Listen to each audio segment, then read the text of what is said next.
Hi everybody, Miss Kristen here. Not at my apartment anymore, at my new place, but it doesn't matter. Okay, alright, today we're going to work on the quadratic equation, a little bit of factoring, completing the square, and the quadratic formula. Not a whole lot of examples here. This is like the primary learning section, and then the next couple of videos we'll do some examples. Alright, so we're going to start out our quadratic formula, our equation right here. We've got ax squared plus bx plus c equals 0.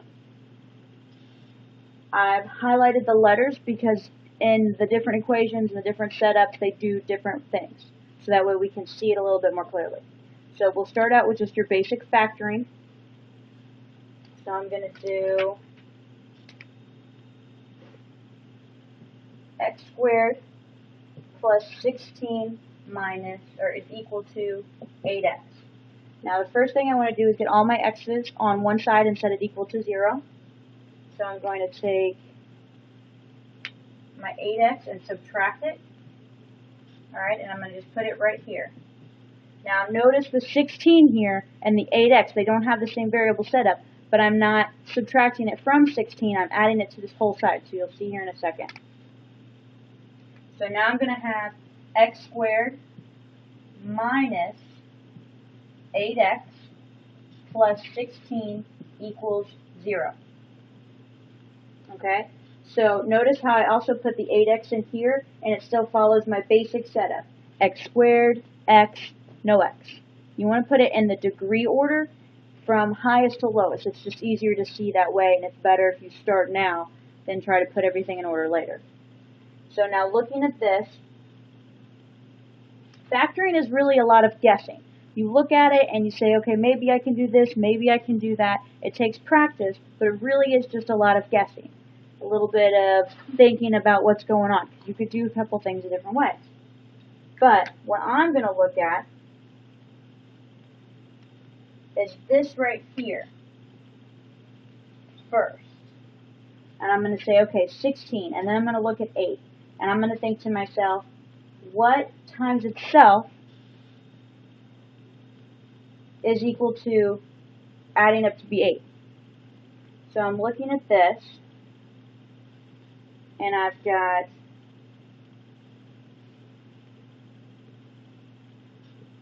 x minus 4, x minus 4 equals 0. Okay. So looking at this, I'm going to check my work. So I've got x times x is x squared, x times the negative 4 is negative 4x. So I've got negative x squared, negative 4x, right, like this. And then I'm going to do the same with the second factor, so another minus 4x plus 16, because negative 4 times negative 4 is a positive 16. And again, we're going to go through a lot of examples of this, and I'll explain it a lot more with each individual step, but this is the overall look of it right now.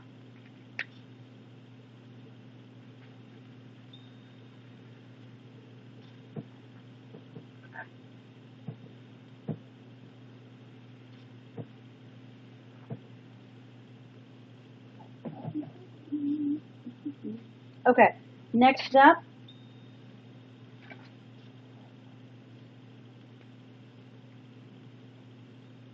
we're going to do completing the square. Now completing the square is you subtract c from both sides or add it depending on you get c to the other side. So if it was subtracted in the equation, you add it to get it to the other side. If it was subtracted, if it was added, you subtract it. And you'll see that again in the examples. But so I'm going to do that, and then I'm going to have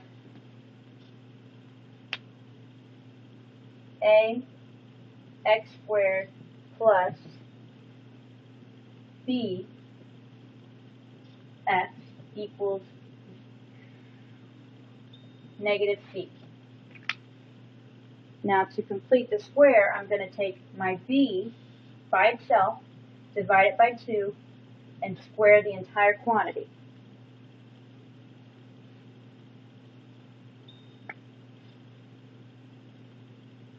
Ah, my marker. Okay. So in my practice equation, I'll shift this over. I'm going to do x squared minus 5x plus 3 equals 0. Okay? So again, I have it in the same basic setup. All of my numbers in the right order with my variables. So I have the degree, second, first, and then none. So I'm going to subtract my 3 from both sides. Those cancel out. And then I'm going to be left with x squared minus 5x equals negative 3. So now I'm going to take my 5, divide it by 2, and square it. Okay? So this gives me, it fell down. Let's get used to the new setup in this new house. Okay. So that gives me 25 over 4. Or, looking at it, I'm going to add that to both sides. So now I have x squared minus 5x plus, because whenever you square anything, it's always positive. So this number can never be negative. Alright? No matter what's in here, the outcome can never be negative because you're squaring it.